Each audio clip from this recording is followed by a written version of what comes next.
Olá, sou Jaqueline Petito. Estou aqui mais uma vez para falar um pouquinho sobre esse tópico que é a depressão, né? Tentando me ressignificar.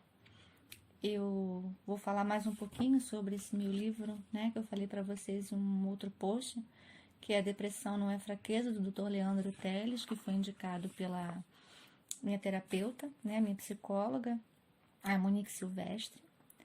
E eu queria ler aqui uns pedacinhos para vocês que eu acho muito importantes em relação a esse livro. Começando assim: outra manhã, novo dia, hora de abrir os olhos e encarar a rotina e suas surpresas. Eis que parece que trocaram o mundo. Em meio a um ambiente cinza, meu corpo se arrasta de forma pesada e dificultosa. Trocaram o sabor do café da manhã. Esse de hoje me parece mais amargo. Pássaros cantam uma canção irritante, assimétrica, sem jeito. Hoje não quero ver ninguém. Eita, vidinha insossa, sequência de mais do menos. O tempo se esvai tedioso e triste. Me sinto incompleto, irritado, vazio. Um vazio penoso e angustiado. Busco em outro tempo minhas respostas. Não encontro nem no passado, nem no futuro uma razão para seguir em frente. Sinto desesperança. Minha mente é hoje minha prisão, introspectiva e melancólica. Não sei por que crimes estou pagando com a duração da minha pena, nem a duração da minha pena. Me sinto um garimpeiro cansado em uma mina exaurida da preciosa felicidade, sem força, sem entusiasmo e sem fé. Bom, é assim que nós, depressivos, né, acordamos todos os dias, querendo não acordar. E a luta contra a depressão é bem mais complicada. Exige um diagnóstico preciso e inúmeras medidas articuladas para devolver ao cérebro sua reatividade padrão.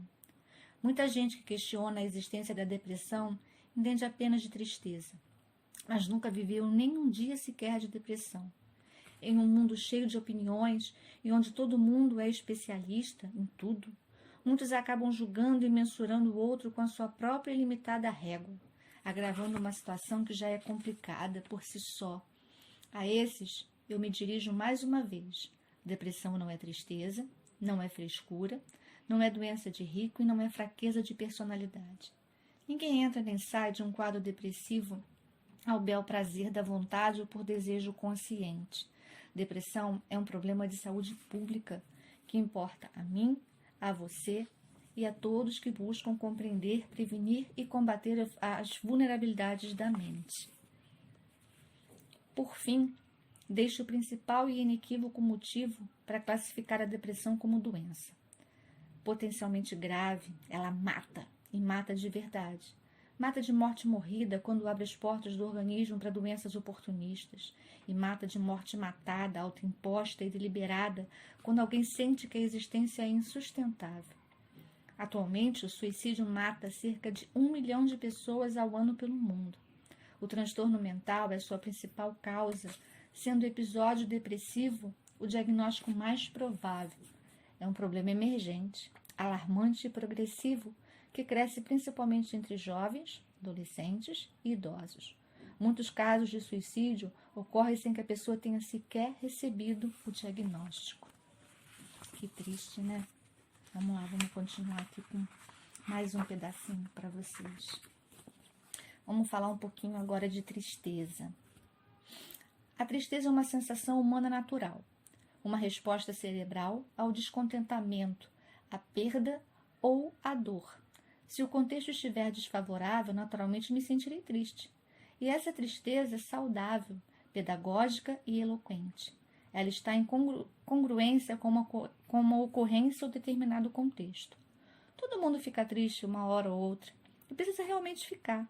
É uma sensação desagradável, desconfortável, angustiante, que exige reflexão, introspecção e busca por alternativas. Somos constantemente movidos pela tristeza, além de estarmos frequentemente tentando preveni-la. Mas é importante notar que a tristeza saudável tem um alvo, uma proporção, uma duração e um propósito.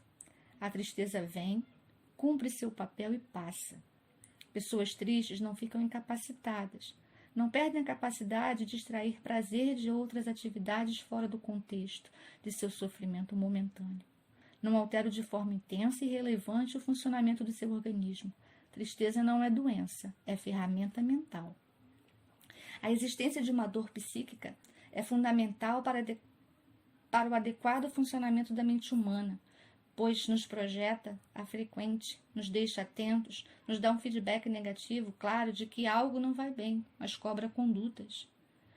Só por elas cicatrizamos feridas, superamos frustrações, processamos a imperfeição do mundo e do nosso próprio ser. Quando, por exemplo, fazemos algo e percebemos que erramos, que pisamos na bola, que o comportamento não deveria ter sido realizado, que houve perdas para nós e para os que nos cercam, nesse caso sentimos emoções incômodas, frustração, angústia, raiva, mágoa, tristeza. Existe uma punição, uma sensação emocional dolorosa que exige reparação. Sentimos isso também quando percebemos que algo não saiu como esperado, que nosso planejamento não se concluiu como deveria, mesmo que a culpa seja de outros, do mundo ou das estrelas. O cérebro pende para o prazer ou para o sofrimento, a fim de aliar o comportamento e seguir adiante. Emoções têm tarefas. Gosto da imagem lúdica criada do filme Divertidamente. É uma animação muito criativa e curiosa, na qual personagens comandam o comportamento de uma garotinha em desenvolvimento. Dentro da mente existe um painel de comando. Quem o controla? As emoções principais: alegria, medo, raiva e tristeza. Todo o sistema de memória e aprendizado é atingido pelas emoções. Todo amadurecimento exige interação visceral, dramática e plenamente emocional. Quando conhecemos os dois personagens principais, nos apaixonamos rapidamente pela alegria, pois ela é agitada, feliz, tem entusiasmo e brilho próprios e queremos viver sempre sob o seu governo. A tristeza é uma personagem chatinha, apática, cansada, mal-humorada, que reclama de tudo e parece mais atrapalhar do que ajudar. Assim é na vida. Fugimos da tristeza e buscamos a alegria. No entanto, a trama segue por caminhos tortuosos. Nossa protagonista se perde na sua biografia e tudo começa a dar errado. Aí existe uma bela e fascinante reviravolta. A tristeza assume seu protagonismo. Ela passa a ser o foco e é a única que consegue controlar e ajustar o pensamento da garotinha. Justiça é feita na trama. A tristeza é mais pedagógica que a alegria. Ela amadurece o ser humano com mais facilidade. Ela crava memórias de forma mais definitiva. Ela exige mais conduta e mudança de paradigma. Reflita um pouco sobre as suas lembranças mais fortes. Você verá que são os momentos emocionalmente intensos, muito deles de tonalidade mais triste, os mais importantes para seu fortalecimento e seu movimento na vida. Seguimos de A para B em busca de felicidade e fugindo de desconforto psíquico. Quando falo da tristeza com esse carinho todo, estou falando da tristeza normal, natural e reativa. Aquela que é congruente e compatível com a situação que lhe deu origem. Essa tristeza é um presente da evolução. Dói, maltrata, mas traz a introspecção e o amadurecimento necessário para o nosso crescimento pessoal. Não podemos confundi-la com tristeza patológicas, de doença, depressão que é profunda, demasiado, incongruente, mas âncora que ferramenta. Sobre essa tristeza falaremos muito em breve, ainda neste capítulo. Gosto muito de um trecho da música Samba da Bênção, de Vinícius de Moraes, na qual ele versa de forma livre e popular sobre a necessidade da tristeza em nossa vida. É melhor ser alegre que ser triste. A alegria é a melhor coisa que existe. É assim como a luz no coração. Mas para fazer um samba com beleza, é preciso um bocado de tristeza.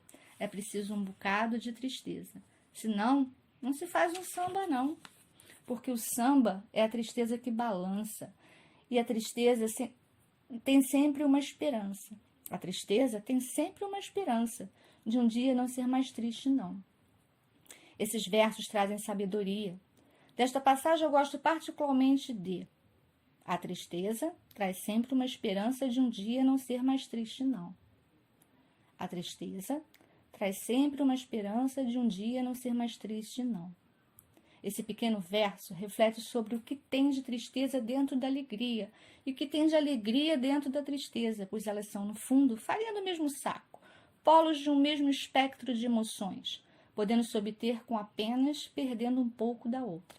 Mas vamos seguir adiante, que temos ainda muita coisa a discutir sobre o sistema de controle emocional. E não esqueça, a tristeza traz sempre uma esperança de um dia não ser mais triste, não. Vinícius de Moraes. Bom, gente, eu queria, assim, continuar passando para vocês esses pedacinhos, um pouquinho do que eu e a Monique a gente consegue discutir, os nossos momentos de plenitude, né? Que eu acho que ser pleno, né? Estar pleno, né? Porque na verdade a gente não pode ser, né? A gente não pode buscar uma felicidade, nós devemos buscar momentos felizes. Então essa junção dessa leitura de Depressão Não é Fraqueza, do Dr. Leandro Teles, né? Que eu li esses fragmentos para vocês, meus diálogos, né? Com a Monique Silvestre, que é minha psicóloga, e ainda a minha vivência, as pessoas que me apoiam, né? Eu só tenho a agradecer. Eu acho